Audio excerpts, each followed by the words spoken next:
মৃত্যুর সময় এই জিনিসগুলো কাছে থাকলে সোজা স্বর্গ, বলছে গৌড় পুরাণ। বিস্তারিত জানতে ভিডিওটি না টেনে সম্পূর্ণ দেখুন। আরেকটি কথা, ভিডিওটি ভালো লাগলে লাইক করবেন, কমেন্ট করবেন এবং সনাতনী ভক্তবৃন্দদের কাছে শেয়ার করবেন। তাছাড়া আপনি যদি এই চ্যানেলে নতুন হয়ে থাকেন, চ্যানেলটি সাবস্ক্রাইব করে আমাদের পাশে থাকবেন। তাই কথা না বলে চলে যাচ্ছি মূল ভিডিওতে। হিন্দু ধর্ম অনুযায়ী মৃত্যুর পর আত্মাকে যমলোকে যেতে হয়। সেখানে সেই মৃত ব্যক্তি জীবকালে ভালো ও খারাপ কাজ কি করেছেন তার উপর নির্ভর করে তাকে স্বর্গ বা নরকে পাঠান যমরাজ।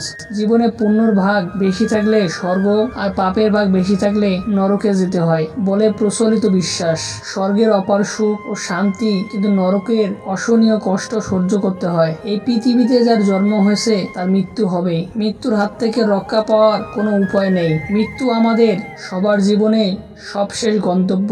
গৌড় পুরাণ অনুযায়ী মৃত ব্যক্তির সামনে কয়েকটি নির্দিষ্ট জিনিস থাকলে তিনি স্বর্গে যাবেন। মৃত ব্যক্তির সামনে এই জিনিসগুলি থাকলে যমরাজও তাকে নরকে পাঠাতে ভয় পাবেন। শুধু তাই নয়, মৃত্যু পথযাত্রীর সামনে এই জিনিসগুলো থাকলে তার মৃত্যু যন্ত্রণাও অনেকটা কমে যাবে। এখন দেখে নেওয়া যাক গৌড় পুরাণ অনুযায়ী মৃত ব্যক্তি বা মৃত পথযাত্রীর সামনে কোন কোন জিনিস রাখতে হবে। তুলসী, মৃত ব্যক্তির চোখের ওপর তুলসী পাতা দেওয়া হয়। মৃত ব্যক্তির সামনে তুলসী পাতা রাখা অত্যন্ত শুভ। তুলসী শ্রী বিষ্ণু অত্যন্ত প্রিয় বলে পুরাণে বর্ণিত আছে। নিজের মস্তিষ্কে তুলসী পাতা ধারণ করেন বিষ্ণু। মৃত্যুর সময় সামনে তুলসী পাতা থাকলে মৃত্যু ভয় আর গ্রাস করতে পারে না। গঙ্গাজল, মৃত্যু পথযাত্রীর মুখে গঙ্গাজল দেওয়া হিন্দু ধর্ম অনুযায়ী অবশ্যই কর্তব্য।